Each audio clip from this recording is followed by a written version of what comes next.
So Wemby isn't clearly the best player in the world after all. The real story is that nobody is, and I think we're witnessing one of the weakest, best in the world fields in NBA history. Because after Game 7 of the Western Conference Finals, everyone was saying, it's obvious, Wemby's past everyone as the best in the world. And just honestly, after Game 2 of the NBA Finals, I just completely disagree.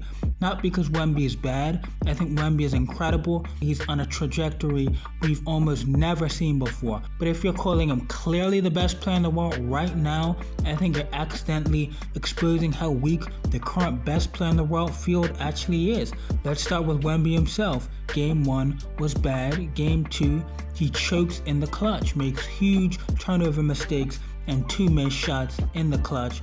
And the biggest issue isn't even the mistakes, it's that offensively, he's still a huge work in progress. He doesn't have that unstoppable go-to move. He isn't that level of shot creator that any of the great best in the world of old, prime LeBron, prime Steph, prime KD, or peak Jokic were. And obviously he's a lot better defensively, so he may be able to get away with it, but a lot of his offense still comes from being an unbelievable play finisher, lobs, dunks, layups, rather than a guy who can create any shot he wants whenever he wants. And he can't just create twos like a Giannis, create those layups, dunks whenever he wants of his own creation. That's not a criticism. He's young, he's 22.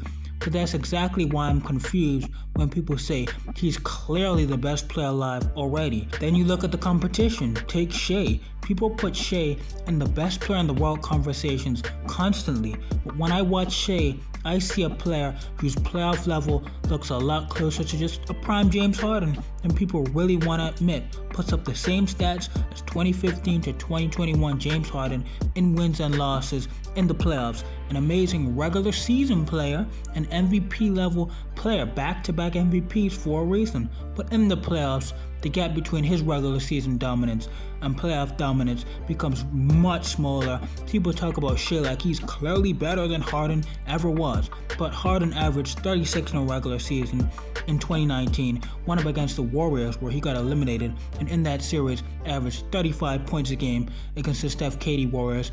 In the game he was eliminated in the closeout game, he had 35 points. From 2018 to 2020, he was putting up 30 or more in all the series he got eliminated in, and had 30 or more in all the closeout games he was eliminated in. So let's try that again in terms of Shai just clears Harden. No, he's a Harden level player. And winning bias is real. When your team keeps winning, people stop asking hard questions. Shai even shot below 30% from the field in a finals game 7 and still won because his team was all-time great enough to survive it. That's not an attack on Shai.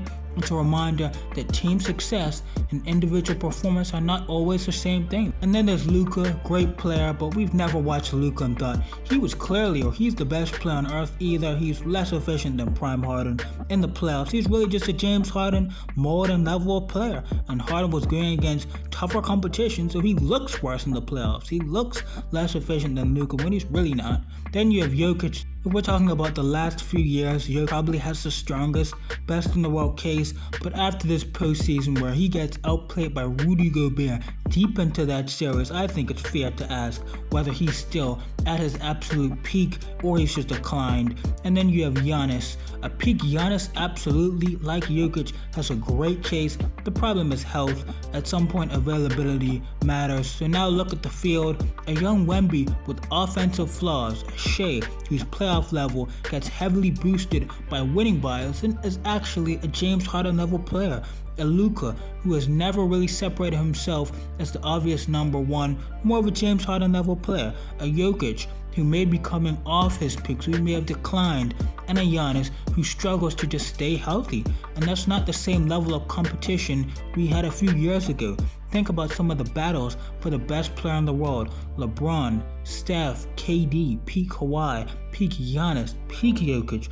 Those debates were just brutal. You had multiple guys playing at historically great levels at the same time. Today the bar just feels much lower, and that's my point. This isn't a Wemby hate video. I think Wemby might still be the best in the world, just not clearly and in a very weak field for the best in the world. Wemby will probably become one of the GOAT level players in NBA history. But if a player with Wemby's current offensive limitations is already being called the best player alive, even as great as Wemby is on defense, then maybe we're not witnessing an unbeatable superstar. Maybe we're witnessing one of the weakest best player in the world fields we've seen in a very long time.